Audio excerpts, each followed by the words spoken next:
Hello and welcome once again to my channel. So this is the second part of the topic BJT amplifier configuration. In the previous one, we have studied that what are the basic parameters of an amplifier which define its performance. So amplifier का basic हमने study कर लिया था. इस video में हम देखेंगे कि हमारी BJT एम्पलीफायर की कौन सी कॉन्फ़िगरेशंस होती हैं. हम कॉमन एमिटर एम्पलीफायर को डिटेल में स्टडी करेंगे. So let's see these diagrams. Amplifier configuration हमें डिफाइन करना है. हमें पता है कि बीजेटी के 3 टर्मिनल्स होते हैं, एमिटर, बेस, कलेक्टर. एमिटर होता है जहां पे आपकी करंट की डायरेक्शन गिवन हो, ठीक है. जो आपका बीच में लाइन गया है ये सर्किट सिंबल है बीजेटी का. ये आपका बेस हो गया, इधर आपका कलेक्टर हो गया. ये तो बेसिक इंफॉर्मेशन हो गई. अब इसी एमिटर, कलेक्टर, बेस को हम कैसे कनेक्ट कर रहे हैं, किस पे इनपुट दे रहे हैं, आउटपुट दे रहे हैं और किसको कॉमन रख रहे हैं, that defines the configuration of the amplifier. So basically BJT amplifier configuration में हम इस सर्किट को 2 पोर्ट नेटवर्क बना रहे हैं. 2 पोर्ट नेटवर्क मतलब input side and output side. तो 3 टर्मिनल्स हैं, तो एक पे इनपुट दे दिया, एक पे आउटपुट ले लिया. अब एक थर्ड का क्या होगा? थर्ड को हम कॉमन कर देंगे. इसीलिए बीजेटी एम्पलीफायर कॉन्फ़िगरेशन में टर्म आता है common. So when emitter terminal, see this is emitter terminal, current की डायरेक्शन बनी हुई है. सो ये हमारा एमिटर टर्मिनल है. जब एमिटर टर्मिनल कॉमन होगा इनपुट से एंड आउटपुट से, this configuration is called common emitter. Input दिया है बेस पर. So in common emitter input is given at base and output is taken at collector and common is emitter को common कर दिया है. अच्छा, सेकेंड डायग्राम देखिए.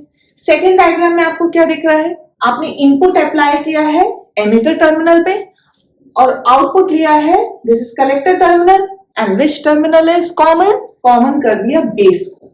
So base terminal is common to the input side and the output side. जब हम इस circuit का स्मॉल सिग्नल मॉडलिंग करेंगे, इक्विवेलेंट सर्किट बनाएंगे, वहां पे तो बड़े अच्छे से पिक्चर क्लियर हो जाएगी कैसे बेस टर्मिनल कॉमन हो जाता है. So यहाँ पर कॉमन टर्मिनल है हमारा base. That's why this configuration is called. So this is common base configuration of BJT amplifier. And now the last one. Last one में देखिए, the input is applied at the base terminal. So input at the base, output is taken from the emitter terminal. So output from emitter, and which terminal is now common? Collector terminal. Collector जो है वो input side पे and output side पे, दोनों side पे common हो गया. So यहाँ पर ये बन गया common collector BJT amplifier. So these are the 3 BJT amplifier configurations. So let's study the first one, that is common emitter amplifier in detail. So the first configuration is common emitter amplifier. Common emitter amplifier, see this circuit, यहाँ पर same वही है, हमारा ये BJT है. अब हमने यहाँ पर एमिटर टर्मिनल को कॉमन कर दिया input side and output side. If you have watched my first video, जहां पर मैंने एम्पलीफायर को बड़े अच्छे से डिस्क्राइब किया है एंड उसके पैरामीटर्स बताए हैं, तो सेम कॉन्सेप्ट को आगे हम प्रोसीड करेंगे. तो यहाँ पर simple BJT amplifier rest part जो हमारे ये सपोर्टिंग सर्किट एलिमेंट्स थे, जैसा मैंने फर्स्ट वीडियो में बताया था, वैसे ही कनेक्ट कर दिया है. अगर आपने नहीं देखा है तो प्लीज उस वीडियो को देखिए ताकि ये कॉन्सेप्ट अच्छे से क्लियर हो जाए. बट एक क्विकली रिकॉल कर देते हैं उस चीजों को. तो देखिए, ये है हमारा बीजेटी एम्पलीफायर. बीजेटी, यहां पर हमने सिग्नल अप्लाई किया है through this source V signal. This V signal can be independent voltage source, या फिर इसके आगे जो हमारी कोई सर्किट होगी उसका आउटपुट वोल्टेज इधर आ रहा होगा. तो ultimately this signal source is providing the source voltage to our BJT. इसका ये इंटरनल रेजिस्टेंस हो गया R signal and V input is the actual input voltage to the BJT. And what is the RN? RN is the input resistance looking into the base. Base इसका input side है, तो base के side से जो हम amplifier में देख रहे हैं वो input resistance है. नेक्स्ट प्रोसीड करते हैं. तो ऑब्वियसली कलेक्टर पॉइंट पे यहाँ पर हमारा RC circuit, RC resistance connected होता है. तो RC कनेक्ट हो गया इन केस यहाँ पर हम मान लीजिए कि कैस्केडिंग फॉर्म में और कोई सर्किट को कनेक्ट कर रहे हैं, ये हमारा बिल्डिंग ब्लॉक है, आगे भी कोई सर्किट है, तो उनका जो इनपुट रेजिस्टेंस होगा वो एक लोडिंग इफेक्ट डालेगा इस सर्किट पे।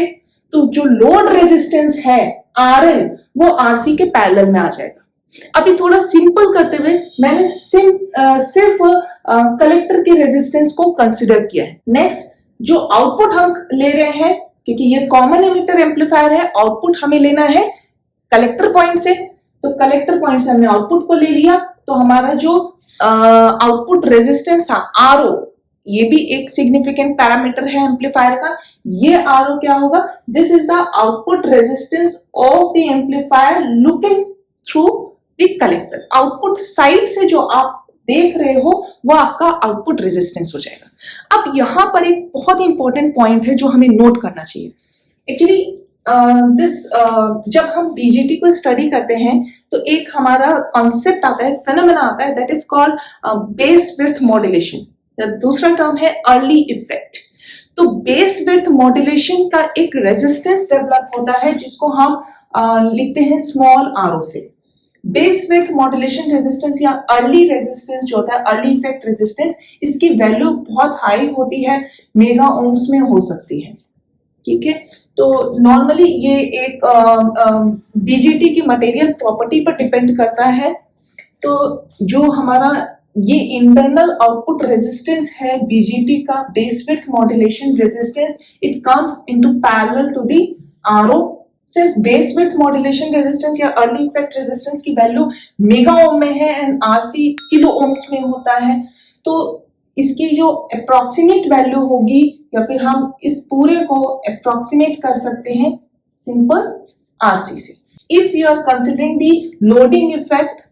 Loading effect of next stages को अगर आप कंसिडर करोगे तो वहां पर भी जो RL है वो RC के पैरेलल में आ जाएगा।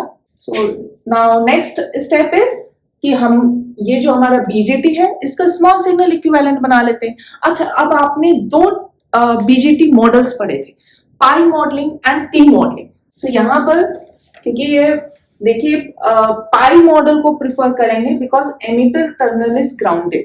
So here in this second diagram देखिए जो भी एज इट इज था हमारा circuit elements, supporting circuit elements, वो मैंने ब्लैक कलर से ड्रॉ कर दिए, वो वहीं के वहीं है। सिंपल ये जो बीजेटी था इसका पाई मॉडल बना लिया। ठीक है, पाई मॉडल आपने स्टडी किया हुआ है। पाई मॉडल में क्या होता है, एक आर पाई रेजिस्टेंस होता है, आर पाई रेजिस्टेंस के अक्रॉस इनपुट वोल्टेज होता है बीजेटी का। इस इनपुट वोल्टेज की वजह से जो आपका आउटपुट साइड में या फिर कलेक्टर साइड में करंट होता है that is given by GMV pi, ये इसके कलेक्टर टर्मिनल पे करंट होती है।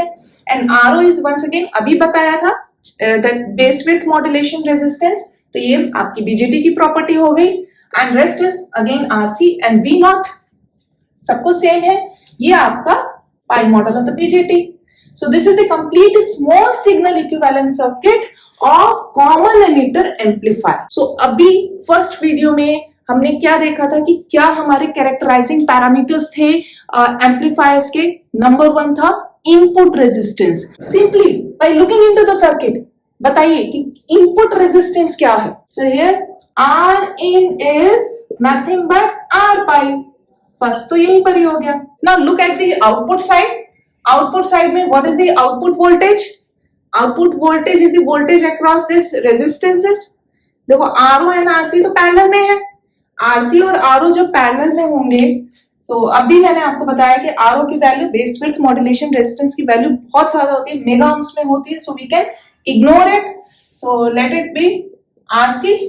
So we can write V output is the GMV pi. ये करंट देखिए, करंट जो है वो ग्राउंड में जा रही यानी नेगेटिव डायरेक्शन में है, so we can write it minus GMV pi and RC parallel R0, पूरा ही लिख लेते हैं कोई बात नहीं। एंड व्हाट इज V पाई?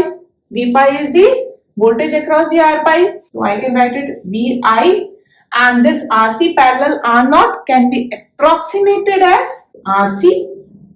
तो थोड़ा सा और इसको मॉडिफाई करके हम लिख सकते हैं minus GM RC VI and this is our output voltage. अच्छा, V और VI में रिलेशन आ गया, यहां तक हमारा आउटपुट वोल्टेज और ये है input voltage to the BJT। तो ये कौन सा गेन है हमारा? This is our open circuit voltage gain. Open circuit voltage gain is VO upon VI and it is minus GM RC। So हमारा सेकेंड पैरामीटर भी आ गया। फर्स्ट पैरामीटर था input resistance, that is R pi, and the second parameter is open circuit voltage gain, that is minus GM RC। अच्छा, यहाँ पे open circuit voltage gain इसलिए बोल रहे हैं क्योंकि हमने कोई भी लोड रेजिस्टेंस को कंसिडर नहीं किया। So third parameter is output resistance. Output resistance is the resistance looking into the amplifier from the output side when V input is 0, that is RC parallel R0। चाहो तो आप इसको लिख लो, अगर आप इग्नोर करना चाहते हो तो ये अप्रोक्सीमेटली RC के बराबर है। सो इस कॉमन एमिटर एम्पलीफायर के लिए जो हमारा थर्ड पैरामीटर है that is output resistance, it is almost equals to the RC। यहाँ पर हमारी तीनों पैरामीटर्स पता चल गए। अच्छा, अब ओवरऑल वोल्टेज गेन क्या होगी?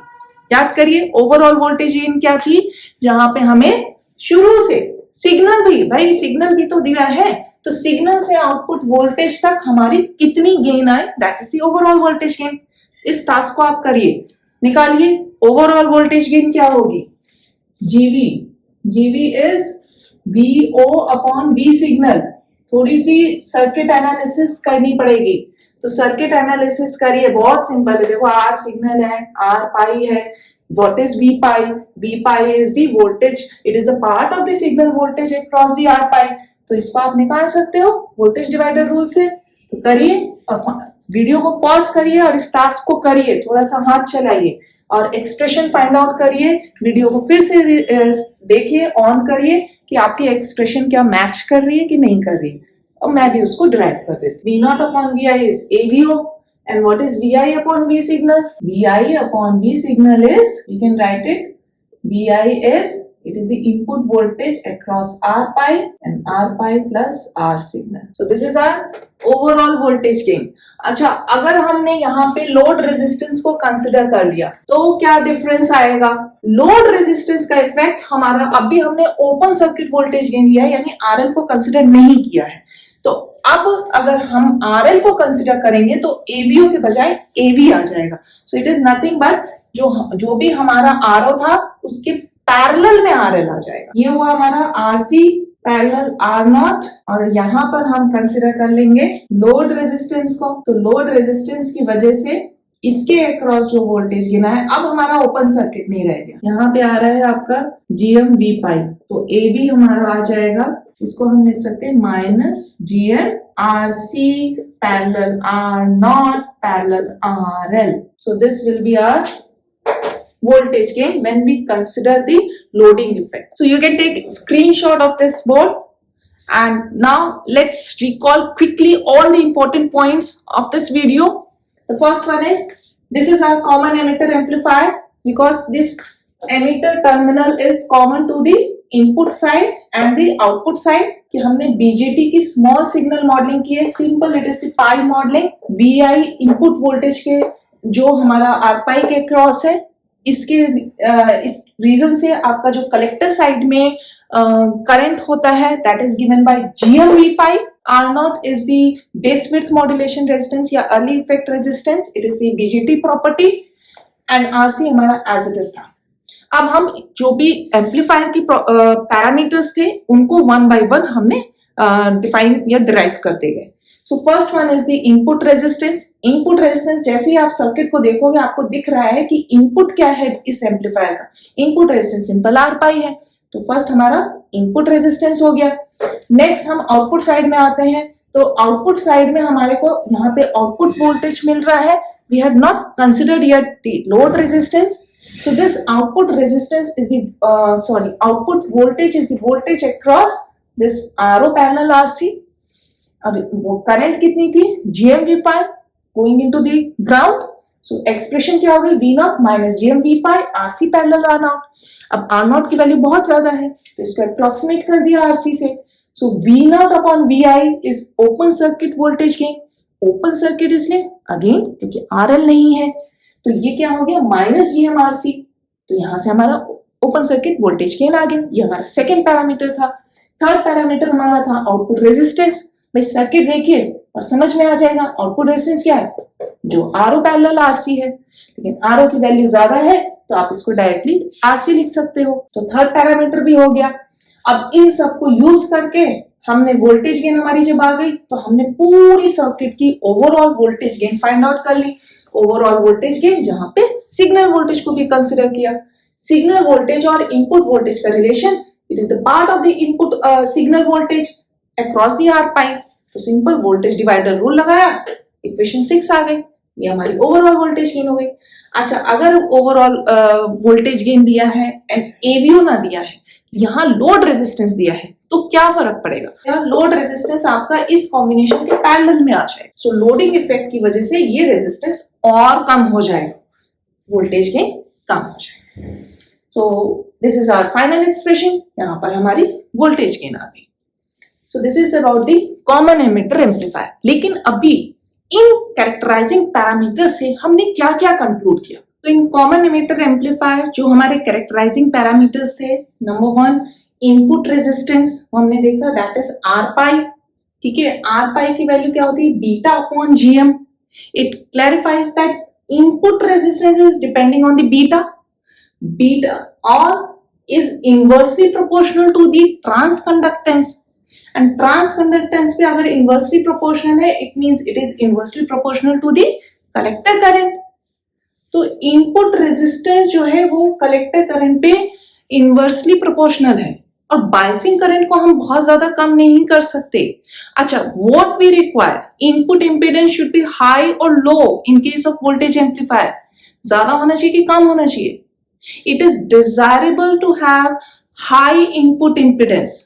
हाई इनपुट इंपेडेंस या रेजिस्टेंस होने से क्या क्या एडवांटेजेस होंगी? पहली बात, लोडिंग इफेक्ट कम आएगा, एंड सेकेंड थिंग, डिस्टॉर्शंस कम आएगा, तो एक एम्पलीफायर बेटर परफॉर्म कर पाएगा। Ultimately what we require, high input resistance. लेकिन इनपुट रेजिस्टेंस को अगर हाई करोगे तो आपका बायसिंग करंट कम हो जाएगी। बायसिंग करंट कम होने से जीएम और आईसी कम होने से आपका गेन भी कम हो जाएगा। So this is very important trade off. ये एक ट्रेड ऑफ बनता है, trade off between the input resistance and the transconductance और द बायसिंग करंट। ठीक है, क्योंकि इससे हमारा गेन डायरेक्टली डिपेंड करता है और we need high input resistance so that distortions कम हो, लोडिंग इफेक्ट कम हो। तो ये हमारा एक डिजाइनिंग ट्रेड ऑफ है। तो इनपुट रेजिस्टेंस की वैल्यू कॉमन एमिटर एम्पलीफायर में मॉडरेट टू लो होती है, it is almost few kilo ohms. And now the second parameter is the output resistance, RO हमने देखा कि इट इज अप्रोक्सीमेटली आरसी और exactly it is RC parallel R naught. And R naught base width modulation resistance बहुत ज्यादा होता है, इसीलिए हमने इसको अप्रोक्सीमेट कर दिया आरसी पर। And now as a good amplifier, what we require, output impedance या output resistance should be low, कम होना चाहिए। लेकिन अगर हमने अगेन आउटपुट रेजिस्टेंस को बहुत कम कर दिया, इसका मतलब हम आरसी को कम कर रहे हैं। आरसी को कम कर दिया और हम गेन क्या था हमारा, AB is equals to minus GM RC. तो भाई आरसी को भी आप बहुत ज्यादा कम नहीं कर सकते, इसको कम करोगे अगेन गेन कम हो जाएगा। That trade off is between the output resistance and the RC value. We need low output impedance. Output impedance कम होने की वजह से हमारा फर्दर लोडिंग इफेक्ट में एडवांटेज होता है। The second parameter output resistance है, इसकी भी वैल्यू मॉडरेट टू हाई होती है, मतलब ठीक ठीक ही होती है। एंड वैल्यू कुछ किलो ओम्स में हो सकती है। गेन जो होता है AB is our minus GMRC। Common emitter amplifier की अल्टीमेटली प्रॉपर्टीज जो परफॉर्मेंस है वो गुड इनफ है। So this is all about the common emitter amplifier. I hope you like this video and in the next part इसी common emitter amplifier में हम क्या modification करेंगे so that we will get a better performance of the amplifier. So don't forget to watch it also. Thank you so much. Have a nice day.